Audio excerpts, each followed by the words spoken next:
ब्रह्ममुरारिसुरार्चितलिङ्गं निर्मलभासितशोभितलिङ्गं जन्मज दुःखविनाशकलिङ्गं तत्प्रणमामि सदा शिवलिङ्गम्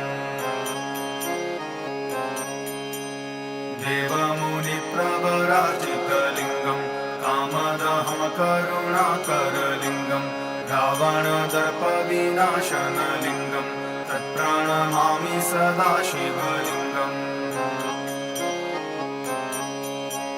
सर्वसुगन्धिसुलेपितलिङ्गं बुद्धिविवर्धनकारणलिङ्गं सिद्धसुरासुरवन्दितलिङ्गं तत्प्रणमामि सदा शिवलिङ्गम्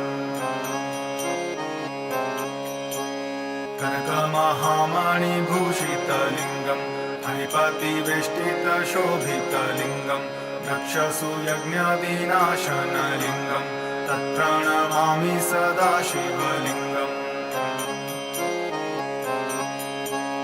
कुङ्कुमचन्दनलेपितलिङ्गं पङ्कजहारसुशोभितलिङ्गं सच्चित्पापविनाशनलिङ्गं तत्प्रणमामि सदा शिवलिङ्गम्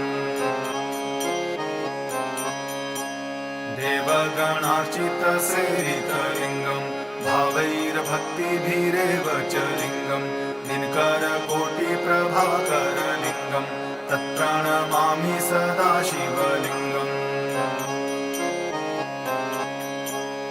अष्टदलोपरिवेष्टितलिङ्गं सर्वसमुद्भवकारणलिङ्गम् अष्टदरिद्रविनाशितलिङ्गं तत्प्रणमामि सदा शिवलिङ्गम्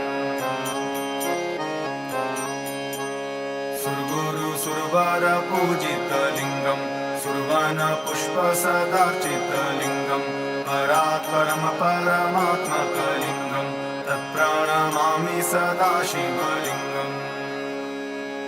लिङ्गाष्टकमिदं पुण्यं यः पठेत् शिवसन्निधौ शिवलोकमवाप्नोति शिवेन सह मोदेन।